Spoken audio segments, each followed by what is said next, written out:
Hey PBC family, just want to talk to you about how to get ready for this Sunday. At 10:30, we'll continue walking through our sermon series through the book of Acts.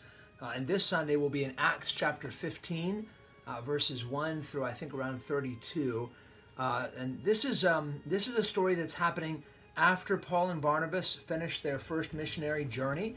They go back to Antioch, their home church.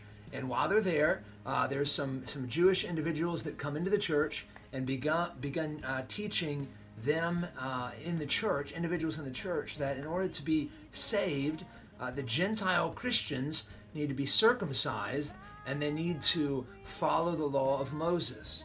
So Paul and Barnabas begin debating these guys. It's a sharp disagreement, and it becomes such an issue, causes such turmoil and disunity in this church in Antioch that the elders of the church in Antioch decide to send Paul and Barnabas about 300 miles south from Antioch in Syria, which is in south-central Turkey, down to the city of Jerusalem. It's in Jerusalem where the apostles are primarily located, and also there is the lead pastor of the church in Jerusalem, James, who wrote the book named after him, and who's also the half-brother of our Lord Jesus Christ. And so Paul and Barnabas go down to Jerusalem, and they share with the church there the issues that are happening. And it turns out that another group of Jewish individuals come into the church there in Jerusalem, and they say the same thing. Listen, Gentile Christians need to be circumcised. They need to follow the law of Moses. And so Peter stands up. He talks about what happened with Cornelius in Acts chapter 10. Paul and Barnabas stand up and they share what's happened in their ministries in the Gentile world.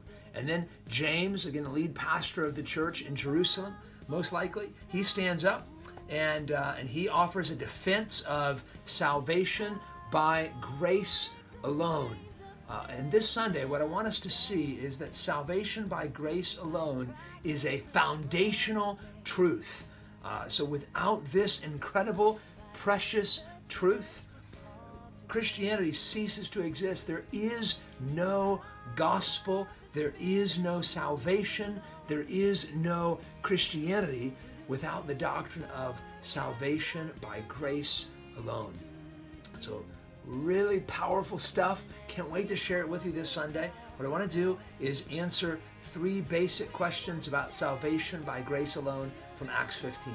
Well, question number 1 is what do we mean by salvation by grace alone? I want to show you how every ingredient of our salvation is a gift of grace. Number 2, second question, is why does it matter? Why does it matter that we believe this, that we defend this, that we teach this as Christians? And there's a number of reasons from the text I want to show you that this is a precious doctrine that's worth fighting for. And then number 3, how do we respond? So this is true. How should my life look differently as a result of what I believe about salvation by grace alone? All this is coming up on Sunday. You want to be here. You want to be expecting God to speak to you through His Word. I can't wait to worship with you. And I want to also, one more quick thing. I want to just encourage you to mark your calendars for our upcoming members meeting. It'll be on November 24th. Can you believe it? It's November 24th at 6 p.m. This is going to be an informational members meeting. We've got a number of things that the elders need to present to you as a church. We probably won't be voting on anything, or maybe very little. But then December the 8th, we'll have another members meeting. That one will be a normal members meeting with a meal, and all the stuff we normally do.